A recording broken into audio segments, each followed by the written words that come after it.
Welcome to मैटी channel SPDM online study यानी कि air force Y group navy MR यानी कि इतिहास का टॉप 20 प्रश्न है जो कि पिछले वर्षों का पूछा हुआ यह प्रश्न है और यह प्रैक्टिस सेट सेकेंड है।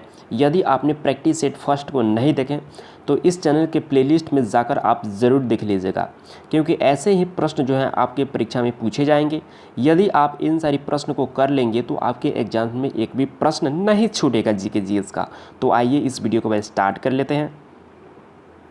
21 नंबर प्रश्न बोल रहा है कि किस वेद की रचना गद एवं पद दोनों में की गई है। Option A Rigveda, option B Yajurveda, option C Samaveda और ऑप्शन डी अर्थवेद। यदि आपने ऑप्शन बी चुना यानी कि यजुर्वेद तो आपका आंसर बिल्कुल करेक्ट हो जाएगा। यहाँ पर 22 नंबर प्रश्न देख लेते हैं। 22 नंबर प्रश्न में बोल रहा है कि निम्न में से कौन सा सही सुमेलित नहीं है। जो सही सुमेलित नहीं है उसको टिक करना है। यहाँ महाजनपद हो गया और यहाँ राजधानी। तो आप अपना आंसर को सिलेक्ट कर लीजिए। अब हम इसका आंसर को बता देते हैं। यानी कि कुरु महाजनपद की राजधानी क्या है? यह इंद्रप्रस्थ, बिल्कुल राइट है। यहाँ मगध यानी कि महाजनपद की राजधानी कहाँ है? गिरिब्रज, बिल्कुल राइट है। यानी कि मल्ल महाजनपद की राजधानी कहाँ है? कुशावती, बिल्कुल राइट है। जो कि यहाँ पर जो चेदी महाजनपद की राजधानी पाटली नहीं है। यह क्या है? यहाँ पर असुमेलित यानी कि गलत दिया हुआ है और बोला जा रहा है कि असुमेलित कौन सा है, तो बी पार्ट असुमेलित है, तो बी क्या हो जाएगा? आपका करेक्ट आंसर हो जाएगा। 23 नंबर प्रश्न बोल रहा है कि पाटलिपुत्र नगर का संस्थापक था। Option A Bimbisara, option B Ajatashatru, option C Udayan और ऑप्शन डी धननंद। यदि आपने ऑप्शन सी चुना यानी कि उदयन तो आपका आंसर बिल्कुल करेक्ट हो जाएगा। 24 नंबर प्रश्न बोल रहा है कि जैन धर्म के 24वें तीर्थकर कौन थे। Option A Parshvanath, option B Mahavir, option C Siddhartha और ऑप्शन डी भद्रबाहु। यदि आपने ऑप्शन बी चुना यानी कि महावीर तो आपका आंसर बिल्कुल करेक्ट हो जाएगा, क्योंकि जैन धर्म के 24वें तीर्थकर कौन थे, तो यह महावीर थे, जो कि बी पार्ट इसका करेक्ट आंसर हो जाएगा। यहाँ पर 25 नंबर प्रश्न बोल रहा है कि महावीर ने जैन धर्म के पूर्व से प्रतिपादित 4 महाव्रतों में से 5वां व्रत को तोड़ा। कौन सा महाव्रत था? ऑप्शन ए अपरिग्रह, ऑप्शन बी अस्तेय, ऑप्शन सी ब्रह्मचर्य और ऑप्शन डी अहिंसा। यदि आपने ऑप्शन सी चुना यानी कि ब्रह्मचर्य तो आपका आंसर बिल्कुल करेक्ट हो जाएगा। यहाँ पर देख लेते हैं 26 नंबर प्रश्न बोल रहा है कि जैन धर्म के त्रिरत्न हैं। ऑप्शन ए सम्यक दर्शन, ऑप्शन बी सम्यक ज्ञान, ऑप्शन सी सम्यक आचरण और ऑप्शन डी ये सभी। यदि आपने ऑप्शन डी चुना यानी कि ये सभी तो आपका आंसर बिल्कुल करेक्ट हो जाएगा, क्योंकि जैन धर्म के त्रिरत्न कौन थे? तो ये तीनों थे, सम्यक दर्शन, सम्यक ज्ञान और सम्यक आचरण। तो आपका डी पार्ट क्या हो जाएगा? इसमें करेक्ट आंसर हो जाएगा। यहाँ पर 27 नंबर प्रश्न बोल रहा है कि महावीर ने किस भाषा में अपना उपदेश दिया। Option A Prakrit, option B Sanskrit, option C Hindi और ऑप्शन डी द्रविड़। यदि आपने ऑप्शन ए चुना यानी कि प्राकृत तो आपका आंसर बिल्कुल करेक्ट हो जाएगा, क्योंकि महावीर ने यानी कि अपना उपदेश किस भाषा में दिया, तो यह प्राकृत भाषा में दिया, जो कि ए पार्ट इसका करेक्ट आंसर हो जाएगा। 28 नंबर प्रश्न बोल रहा है कि महावीर का जन्म जो है यह कहाँ पर हुआ है। Option A Vaishali, option B Rajgir, option C Pataliputra और ऑप्शन डी पावापुरी। यदि आपने ऑप्शन ए चुना यानी कि वैशाली में तो आपका आंसर बिल्कुल करेक्ट है, क्योंकि महावीर का जन्म जो है वैशाली में हुआ है, जो कि ए पार्ट इसका करेक्ट आंसर हो जाएगा। यहाँ पर 29 नंबर प्रश्न बोल रहा है कि प्रथम जैन संगीति कहाँ आयोजित की गई थी। Option A Vallabhi, option B Vaishali, option C Pataliputra और ऑप्शन डी पावापुरी। यदि आपने ऑप्शन सी चुना यानी कि पाटलिपुत्र तो आपका आंसर बिल्कुल करेक्ट हो जाएगा।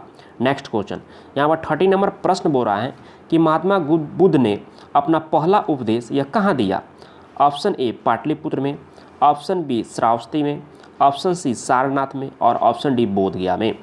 यदि आपने ऑप्शन सी चुना यानी कि सारनाथ तो आपका आंसर बिल्कुल करेक्ट हो जाएगा, क्योंकि महात्मा बुद्ध ने अपना पहला उपदेश जो है यह सारनाथ में दिया था, जो कि सी पार्ट आपका करेक्ट आंसर हो जाएगा। नेक्स्ट देख लेते हैं।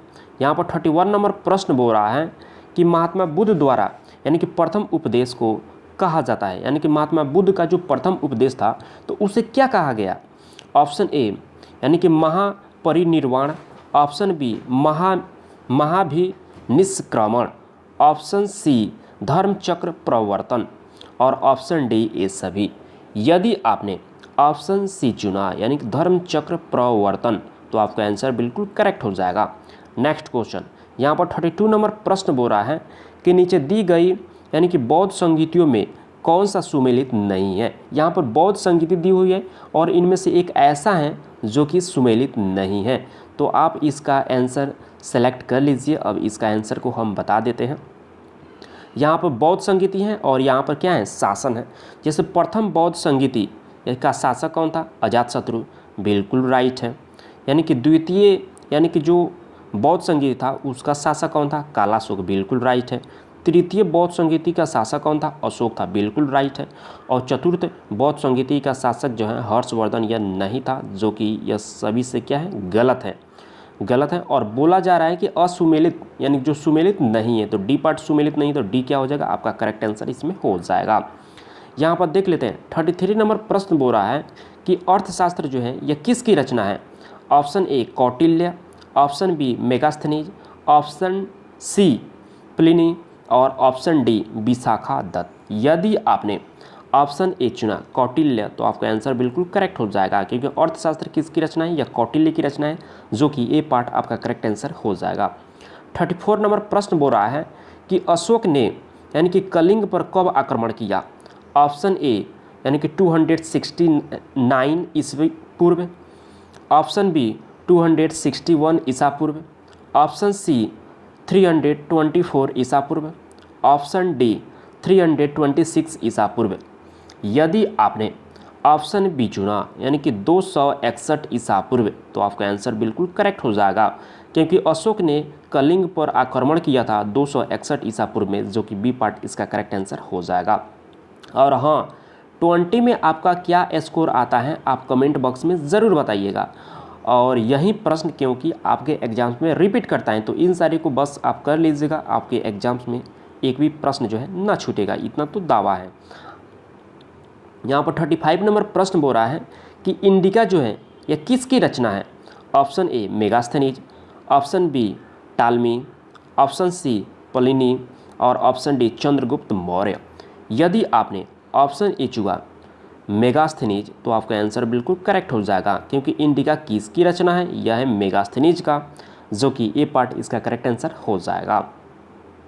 यहाँ पर 36 नंबर प्रश्न बोल रहा है कि बौद्ध धर्म के प्रचार के लिए अशोक ने किसे श्रीलंका भेजा। Option A Mahendra, option B Sanghamitra, option C Upagupta और ऑप्शन डी ए एवं बी दोनों।